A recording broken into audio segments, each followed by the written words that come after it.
السلام علیکم ورحمۃ اللہ وبرکاتہ۔ یار اسد، مجھے ٹویٹر کا اکاؤنٹ نہیں بنانا آتا، میری ہیلپ کرو، وقار نے کہا۔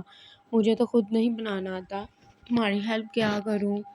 ارے جھوٹے، کئی برس سے اسمارٹ فون یوز کر رہا ہے، بہانہ بازی نہیں چلے گی۔ میرے بھائی یقین کرو، مجھے ٹویٹر کا اکاؤنٹ نہیں بنانا آتا۔ رہی بات اسمارٹ فون کی، تو یہ میری مجبوری ہے، مجھے ڈکشنری سے استفادہ کرنا ہوتا ہے، کچھ نوٹس دوستوں سے واٹس ایپ پر منگوانے پڑتے ہیں، میں تو فیس بک بھی یوز نہیں کرتا، ٹائم کا ضیاع ہے۔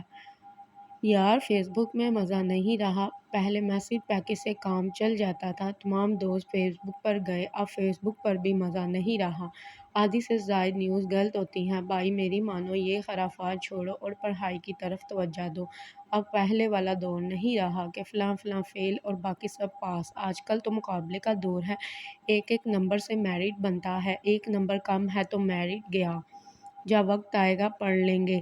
اب بھی شمشمہ ہی ٹیسٹ ہوئے نہیں، تم نے نصیحتیں شروع کر دی، میں شہباز سے بنوا لوں گا، وقار نے کہا۔ بھائی بنوا لو، مجھے کیا اعتراض ہے، مگر یاد رکھنا اب میری میرٹ 9th اور 10th میں بنتا ہے، 1000 سے نمبر کم ہوئے تو نہ پری میڈیکل نہ پری انجینئرنگ میں داخلہ ہوگا، داخل ہو پھر پھر ساری عمر ٹویٹر پر۔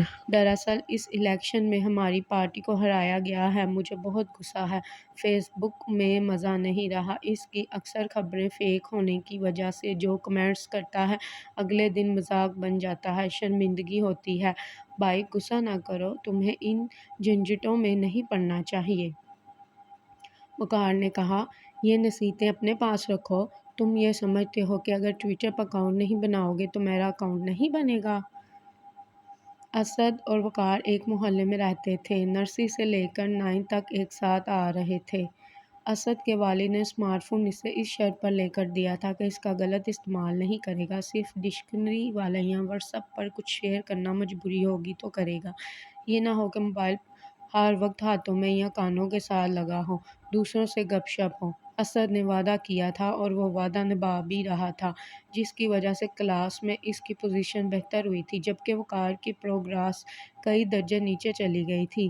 گھر میں ٹیوشن اور کھیل کے میدان میں بھی موبائل استعمال کرتا تھا، کسی کام میں بھی توجہ نہ تھی، البتہ فیس بک میں کمنٹس کی وجہ سے خاصا معروف نما بن گیا، گالی گلوچ نت نئے کمنٹس کی وجہ سے ایک پارٹی کے لیے قابل قبول، جبکہ دوسری پارٹی والے اکثر غلیظ ریمارکس دیتے تھے جو بعض اوقات باعث شرم بھی ہوتے تھے۔ یوں کئی ماہ سے یہ سلسلہ چل رہا تھا، اب وقار کو ٹویٹر پر جانے کی سوجی، اس نے شہباز سے اکاؤنٹ بنوا لیا، اب وہ بڑے بڑے اینکر، سیاست دان اور کئی معروف ناموں سے سیاسی جنگ لڑ رہا تھا، جس کی وجہ سے پڑھائی میں اس کی توجہ کم ہو رہی تھی، جبکہ اسد بھرپور پڑھائی کر رہا تھا۔ شمشمہ ہی امتحانات میں اسد نے ٹاپ کیا، جبکہ وقار بمشکل پاس ہوا۔ سر حبیب کو حیرت ہوئی کہ یہ کیسے ہوا، تحقیقات کی تو پتہ چلا کہ وقار کی لاپرواہی، عدم توجہ، فیس بک اور ٹویٹر پر وابستگی نے یہ گل کھلائے۔ انہوں نے اسے سمجھانے کا فیصلہ کیا۔ اگلے روز باتوں باتوں میں انہوں نے ایک سوال کیا، پیارے بچوں، آپ کے علم میں ہے کہ انسان نے سب سے زیادہ تجربہ مینڈک، چوہے، مرغیوں اور بندر پر کیے ہیں؟ مینڈک کا آپریشن کیا، اس کے مطابق انسانوں پر تجربات کر کے بہت تحقیقات کی، ہم بھی ایک تجربہ کرتے ہیں۔ ایک کھلے برتن میں پانی لیا، اس میں مینڈک ڈالا، اس کے نیچے لیمپ یا چولہا جلا دیا، پانی آہستہ آہستہ گرم ہونے لگا، اس کے ٹمپریچر کے مطابق مینڈک بھی رنگ بدلنے لگا۔ مینڈک نے کئی رنگ بدلے، آخر کار ٹمپریچر زیادہ ہونے کی وجہ سے وہ مر گیا۔ اب بتاؤ مینڈک کیوں مرا؟ سر میرا خیال ہے کہ مینڈک نے ٹمپریچر کا غلط اندازہ لگایا تھا، موسیٰ نے کہا۔ سر اسے یقین تھا کہ وہ اس ٹمپریچر کا مقابلہ کر سکتا ہے، مگر اس کا اندازہ غلط نکلا کہ وہ…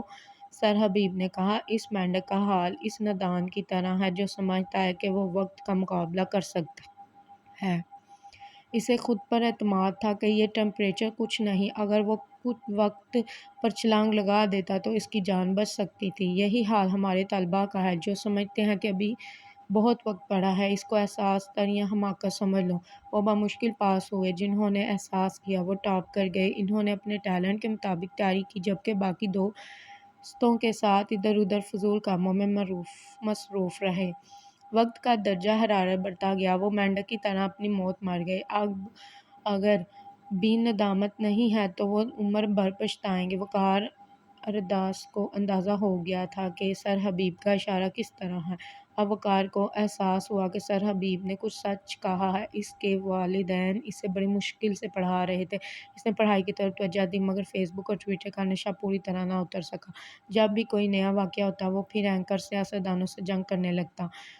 9 ماہی امتحان ہوئے۔ اسد نے حسب معمول ٹاپ کیا مگر وقار سیکنڈ ڈویژن ہی لے سکا۔ اسے مزید نصیحت کی ضرورت تھی۔ سر حبیب پڑھائی کے ساتھ ساتھ عام فہم تجربات گفتگو سے بچوں کو کچھ نہ کچھ بتاتے رہتے تھے۔ ایک دن موڈ کچھ بہتر تھا تو انہوں نے بچوں سے کہا کہ قریب قریب آ گئے۔ انہوں نے حبیب سے ایک ٹیشو پیپر نکالا، اس سے تھوڑا سا پانی میز پر گرایا اور ٹیشو کا ایک کونا پانی کے ساتھ لگا دیا۔ دیکھتے ہی دیکھتے پانی سارا ٹیشو میں سرایت کر گیا جس سے ٹیشو ہو گیا بیکار ہو گیا۔ انہوں نے کہا بچوں یہی حال اچھی اور بری صحبت کا ہے۔ آپ پر ڈیپینڈ کرتا ہے کہ آپ اچھی صحبت اختیار کرتے ہو یا بری۔ یہ پانی اور ٹیشو دیکھ رہے ہو، یہ video games, mobile games, Facebook, Twitter, WhatsApp ایک نشہ ہے۔ ایسے وقت میں اس کا استعمال فضول ہے اور ٹائم کا ضیاع ہے۔ اگر سمجھ جاؤ گے تو زندگی بن جائے گی ورنہ ساری عمر دھکے کھاتے رہو گے۔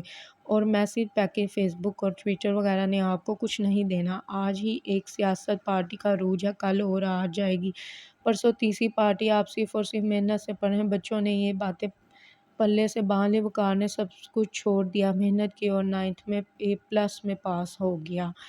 مزید ویڈیوز کے لیے ہمارے چینل کو لائک کریں، سبسکرائب کریں، بیل آئیکن کے بٹن کو